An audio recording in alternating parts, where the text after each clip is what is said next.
I need you to understand something before I begin. My species, the melodine, are not warriors. We have no claws. We have no armor beneath our skin. We are small, soft-bodied creatures who glow faintly in the dark and speak to each other through songs that carry across rooms like warm light. For 10,000 years, we survived not because we could fight, but because we could talk. We made friends. We made treaties. We made ourselves so deeply woven into the fabric of galactic civilization that harming us would mean unraveling everything. It worked. Until the day it didn't. The vreth dominion came from the outer spiral, a swarm intelligence of insectoid beings who did not care about treaties or trade or the careful architecture of peace we had spent millennia building. They wanted one thing only. They wanted to feed. And to the vreth, the melodine were nothing more than soft, slow, glowing meals that had been left unguarded for far too long. I watched our outer colonies go dark one by one. Each time, the same pattern. A distress signal, a burst of screaming static, then silence. I stood in the command center of Velhari Prime, our homeworld, and I listened to that silence grow louder with every passing hour.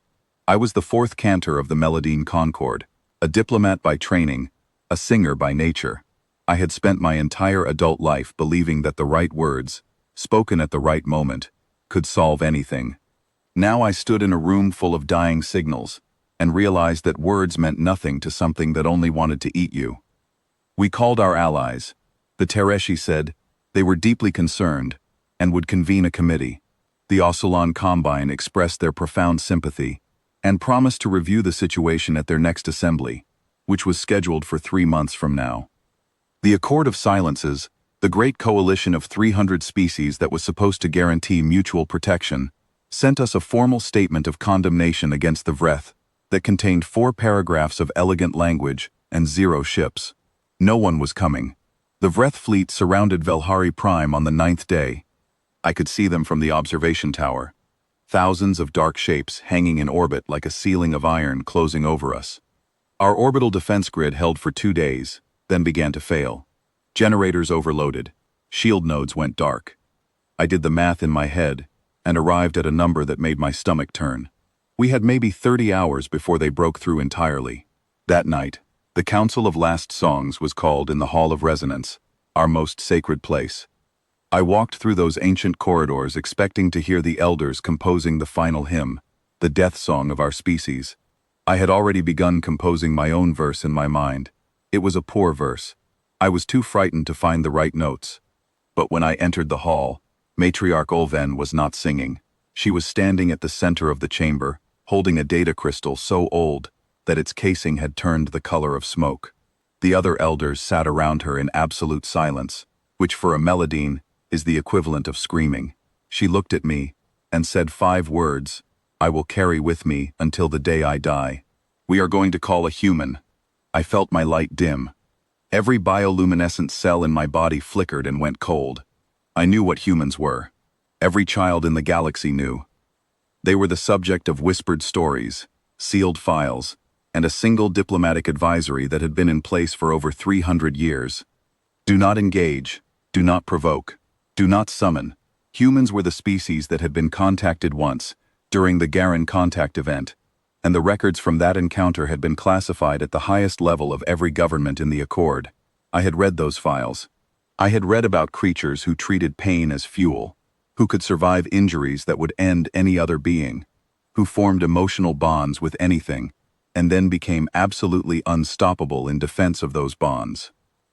Predators, who had somehow learned compassion, and that combination had made them more dangerous than anything the galaxy had ever produced. I told Ulven this was madness. I told her we would be trading one disaster for another. She listened to me patiently, the way she always did, and then she said something that silenced every objection I had left. We are already dead, Fourth Cantor. What more can we possibly fear? She was right, and so I activated the forbidden frequency. It was a subspace channel, ancient beyond measure, left behind after the Garen contact event, like a door that had never been fully closed, a single-use beacon. When I pressed the activation sequence, it sent one message into the void of human space. Just 3 words, we need help. Nothing happened.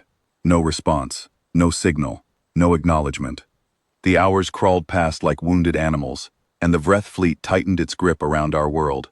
I began to believe the frequency was dead, that it had been a myth all along, a story we told ourselves to feel less alone in the dark. 48 hours later, the vreth vanguard ships began their descent into our atmosphere. I was in the command center, watching the tactical display fill with red markers, like drops of blood spreading across a white cloth. I had stopped composing my death verse. I no longer had the heart for it. Then a single ship dropped out of slipspace. It appeared on our sensors like a heartbeat, one small bright point amid the ocean of vreth signatures. It was tiny. Absurdly, almost insultingly tiny compared to the armada surrounding us. No fleet behind it, no warship escorts, just one battered, angular vessel, broadcasting no identification, no faction tag, only a single line of text on an open communication channel. Got your message. On my way down. Don't shoot. I stared at that message for a long time. One ship. We had called for salvation, and the universe had sent us one ship. It landed hard and fast in the plaza outside the Hall of Resonance, without clearance, without ceremony. I was part of the delegation sent to meet it, mostly because no one else volunteered. The landing ramp dropped with a hiss of pressure equalization, and out walked the most terrifying being I have ever encountered in my life. She did not look terrifying. That was the worst part. She was a human female, tall by our standards, but apparently average by her own. She wore armor that did not match, pieces clearly taken from half a dozen different species equipment, and bolted together with a practical disregard for aesthetics. There was a scar along her jaw. She was carrying a heavy bag over one shoulder and eating something out of a crinkled foil wrapper. She introduced herself as Captain Rena Voss, and she said it with her mouth full. I was profoundly, desperately underwhelmed. She did not look like the apocalypse. She looked like she had not slept in 2 days, and did not particularly care. I briefed her on the situation.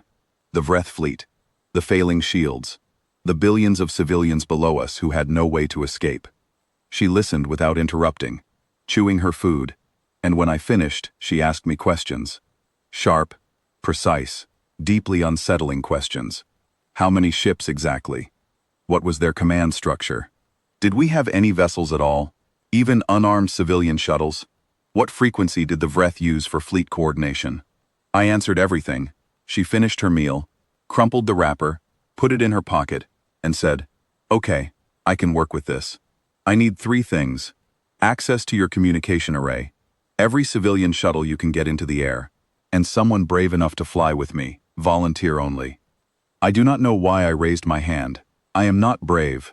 I am a singer and a diplomat, and I am terrified of almost everything. But something in the way she said it, calm and certain, and completely without drama, made me believe that if I went with her, I might actually survive to sing again. She did not attack the vreth fleet. That was the first surprise. She sat down at our communication array, and she talked to them. Not diplomacy, something far more unsettling. Using the coordination frequency data I had given her, she decoded the vreth hive signal structure in less than an hour, a task our best cryptographers had failed to accomplish in months. She broke it apart like a child solving a simple puzzle, and then she began inserting false commands into their network. The vreth fleet started to fragment. Ships received contradictory orders. Some turned on each other. Others broke formation entirely, drifting in confusion. She did all of this while humming a tune I did not recognize, and that was the moment I became truly afraid. Not of the vreth, of her. Next, she repurposed our civilian shuttles. She did not arm them. She filled them with communication relays and launched them into orbit, creating a web of false signals that made the vreth sensors detect a fleet 10 times larger than anything that actually existed. Ghost ships everywhere, phantom formations closing in from every direction. The vreth hesitated. For the first time in the entire war, they stopped moving forward. Then Rena took her own ship, with me aboard, directly into the heart of the vreth command cluster. I will not describe that flight in detail because I do not have the words for it in any language I speak. She flew as if the laws of physics were polite suggestions she had chosen to ignore. The ship shook and groaned around us. Warning lights turned the cockpit red. She rerouted power with one hand while steering with the other, and she was smiling, actually smiling, with a light in her eyes that I can only describe as joy. That is what humans are. I understood it then. They are not stronger than other species.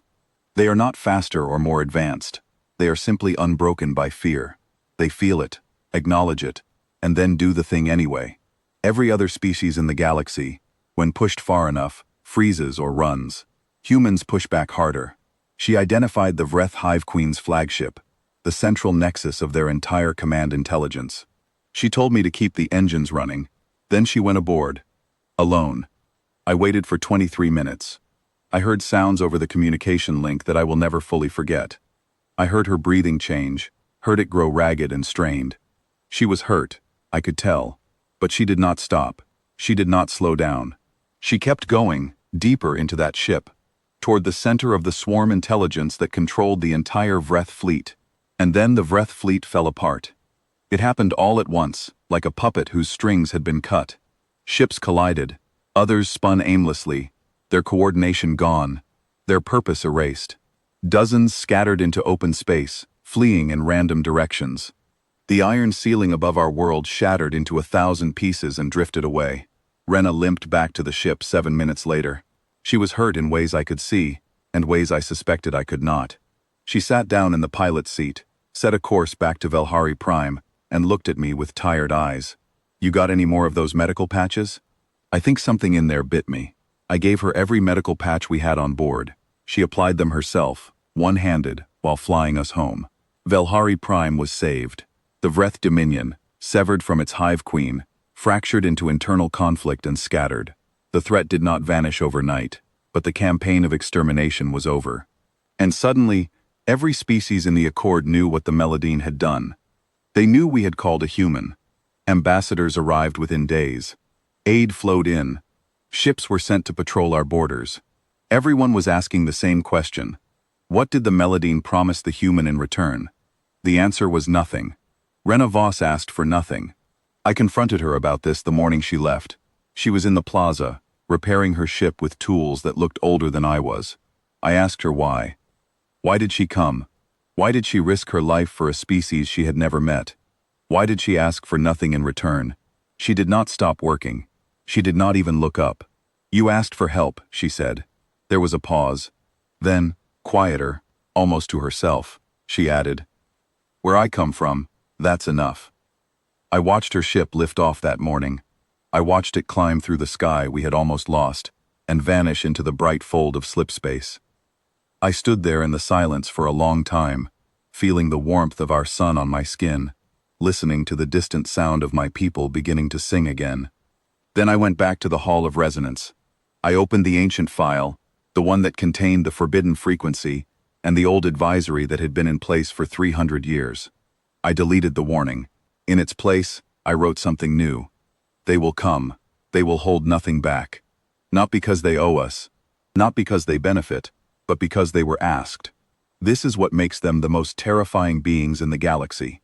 They have every reason to ignore us, and they never do. I sat with those words for a moment.